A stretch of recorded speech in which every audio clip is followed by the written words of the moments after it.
You're watching Executive Decision, where every week we go head to head with top business leaders, economic leaders on the state of the Indian economy. And joining us on the show today, we're very happy to have with us SBI Chairman Rajneesh Kumar joining us live from Mumbai. Thank you very much, sir, for joining us on Executive Decision. Good to have you, Rajneesh Kumarji, as always. But the news is not good for the Indian economy. We've seen already the Q1 projections down almost 25%, worst performer in the world for India. And your own SBI economists, Rajneesh ji, are saying that the growth overall for the year is going to be almost minus 11%. Rajneesh Kumar, is that deeply worrying? I won't say deeply worrying, but yes, that is the reality. These are the numbers in public domain. And there are estimates based on how the economy is going to perform in the coming quarters. It is a YOY number that is compared to the corresponding period of the last year. This time, yes, the performance has been about 23% lower. And honestly, not so much surprised, because whenever I was talking to the industry or the businesses or the other people, yes, everybody used to say we are working at 75 to 80% capacity.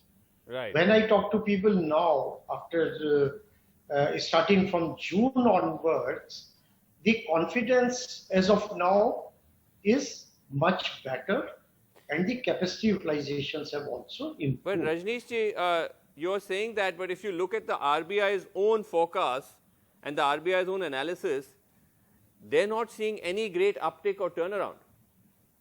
But they have not made any forecast about what would be the No, they've not GDP made a growth forecast numbers. about growth, but they're saying that they're not seeing any turnaround.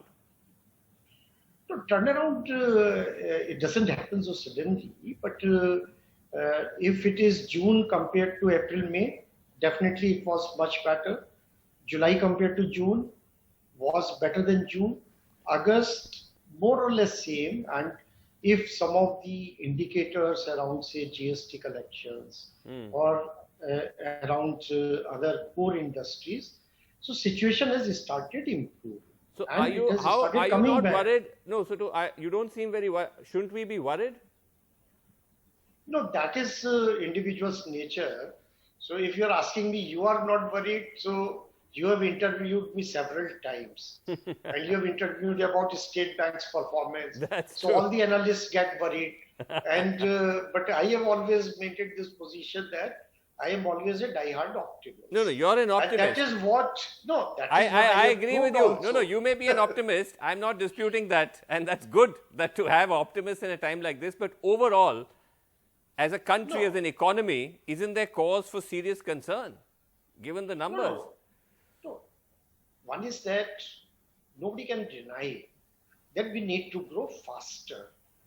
There are still a huge number of people who are below the poverty line in our country.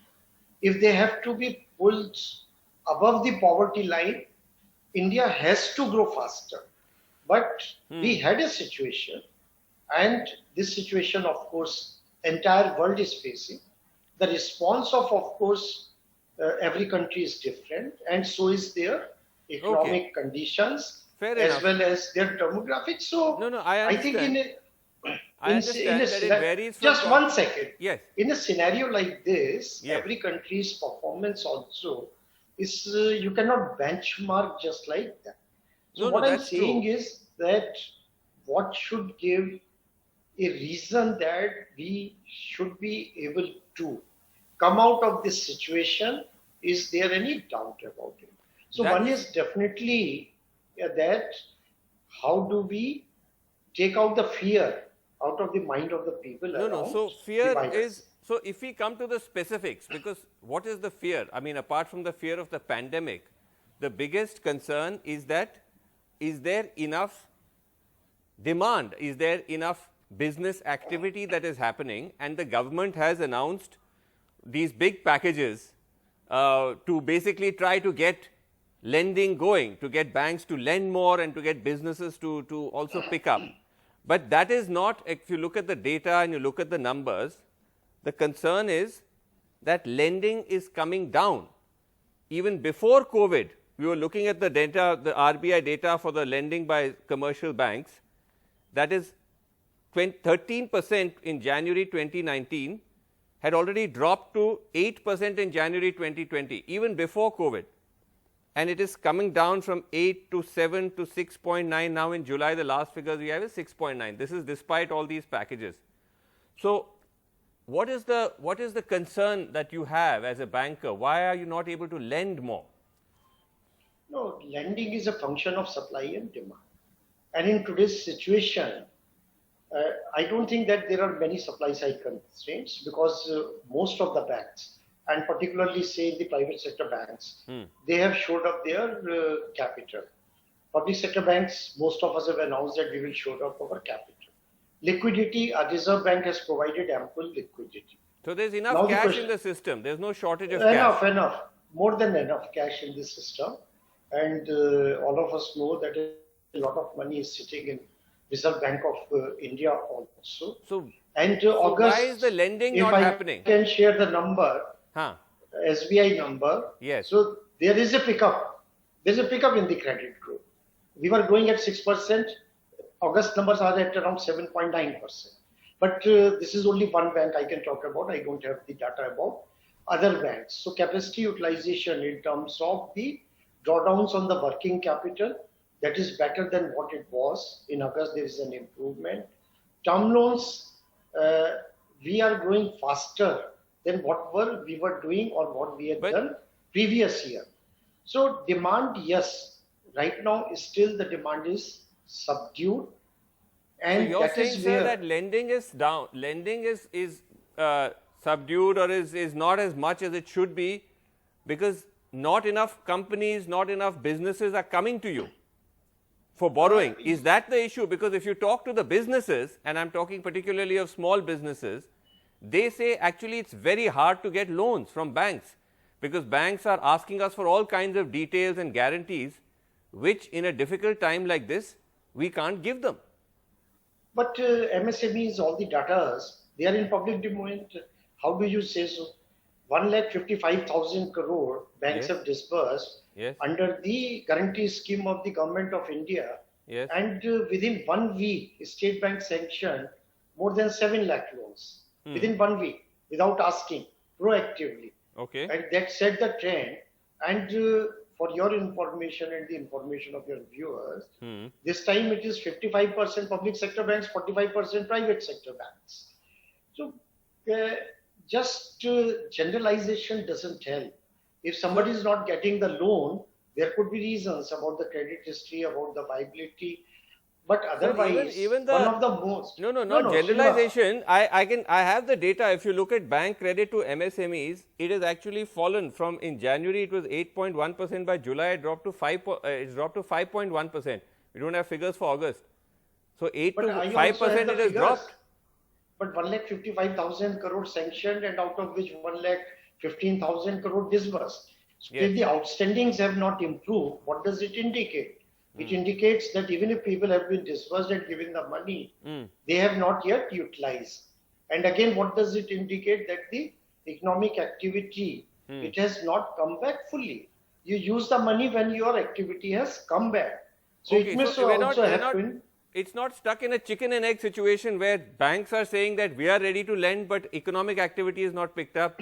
Businesses are saying we can't pick up economic activity because banks are not lending. But one thing I wanted to ask you, sir, is there also a concern amongst bankers and banks about basically the fact that you might be worried about bad loans, and that, then that can also lead to, these days there's also the fear of reprisal by agencies, etc., coming and saying, that fear as well. Is that also a fear that is leading to a much more cautious approach in lending? I don't agree with that prognosis. Whatever people may say, but there have been assurance from the highest level. And accountability, in any case, you examine. But we fiercely defend our people also. It's not that we don't defend our people. And So I think that is overstated. I'm telling you that Banks banks are are not willing fearful. to. As a banker, you don't have that fear of We agencies are and not. of being We targeted for being too generous with lending. No, no, the lending, it is not done just like that, that it is an individual's decision. There are processes, there are well-defined processes. Okay. A lot of due diligence goes into sanction of any loan, whether it is pre-due diligence, sanction, or post-sanction. Right. So we cannot simplify things in such a manner. And if somebody says that if a loan goes bad, will you not do a staff accountability exercise? We will definitely do it. No, But no. at that stage itself, no, no, Internal accountability is fine.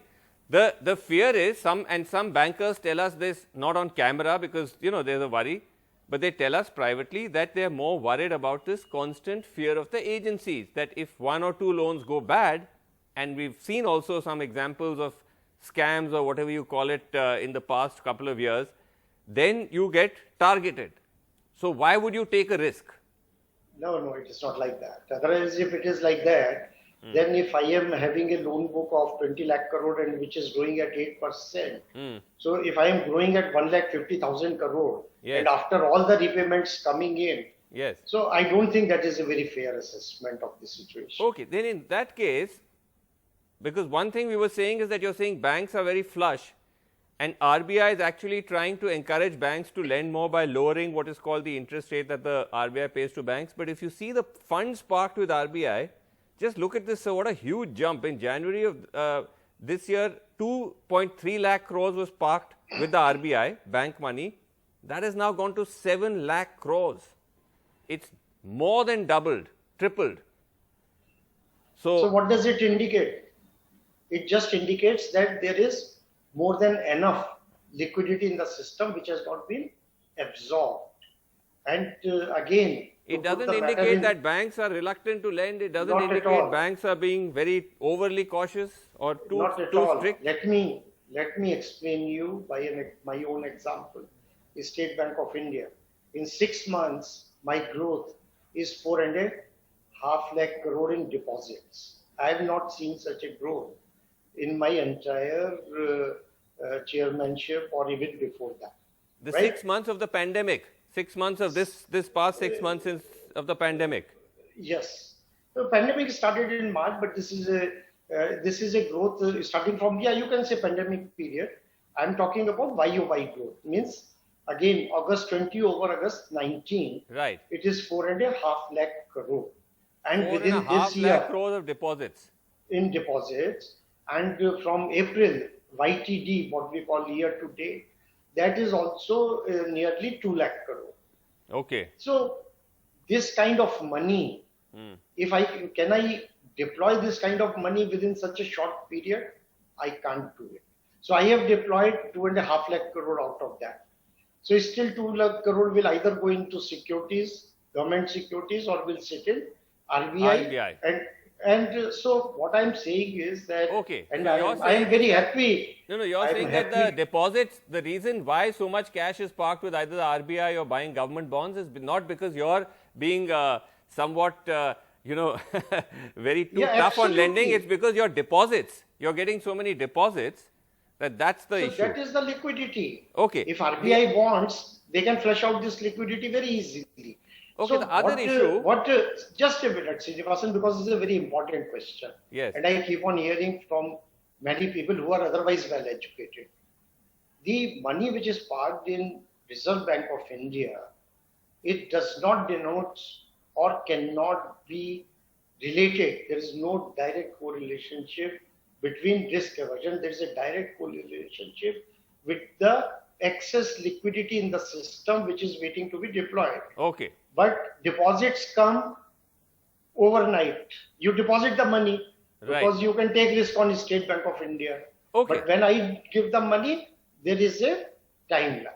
Okay. The And- other big issue, Yeah. of course, as you know, which everyone is talking about and which they're facing, is this entire question of repaying of loans and also interest waiver. Now, on the repaying of loans, the delay or the suspension, which is called moratorium in technical terms, but simple term is to say that whether, so you know that was even before the Supreme Court. What is your view? Do you think it's a fair enough to allow for a greater delay or suspension because people are very stressed right now? No. Again, one is that the matter is sub judice on interest waiver, so I will not comment on that at this point of time. But about the moratorium, 6 months moratorium has been given by Reserve Bank of India, Yes. and which was what we call across the board. Right? Anybody who wanted, he could take it. Yes. What now RBI is saying, you can still give the moratorium, but it has to be case to case. So if somebody is stressed and comes to the bank and tells us that no, I won't be able to pay for another 6 months. So that window RBI has provided, we will have a look at this. We have already approved a policy in line with the Reserve Bank of India. We are coming out with the operational guidelines within a day or two. Right. And then suppose somebody has lost a job. Right. And he says, yes, in next 6 months I will be out of job. For 6 months I expect to come back. And for 6 months, please defer my installment. I will do it. Okay, so you will handle it on a case-to-case basis. Case-to-case basis. It can't be a blanket thing. Yes, absolutely. It can't be blanket. Obviously, if there is somebody who is in the government job and who has not lost his job, or somebody is working in a bank and has not lost his job, so they don't need a moratorium.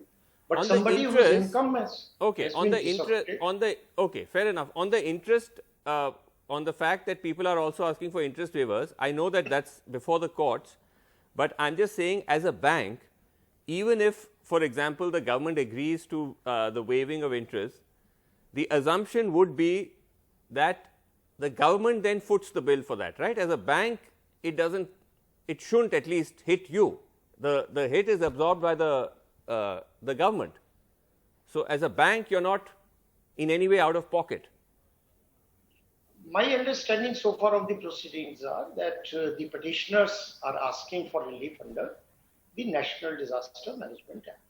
Yeah. And under that act, government has to take a view. As far as banks are concerned, we act in fiduciary capacity. Whatever I earn from the money lent, I pass it on to the depositors. Right. So that's not really something which is... Yeah. So this is my understanding of the situation. But as I said, that we should wait for the proceedings and the Honorable Supreme Court's decision in the matter. And whatever we have to say, we will say it through our counsel. So, but aren't you worried, Rajneesh ji, that whether or not that, you know, when you say that you'll do it on a case-to-case basis, whether you'll extend people's ability to repay, but aren't you worried that in this time, a lot of loans, whether it's big corporate loans or small loans, are going to go bad, and your bad debt mountain will rise?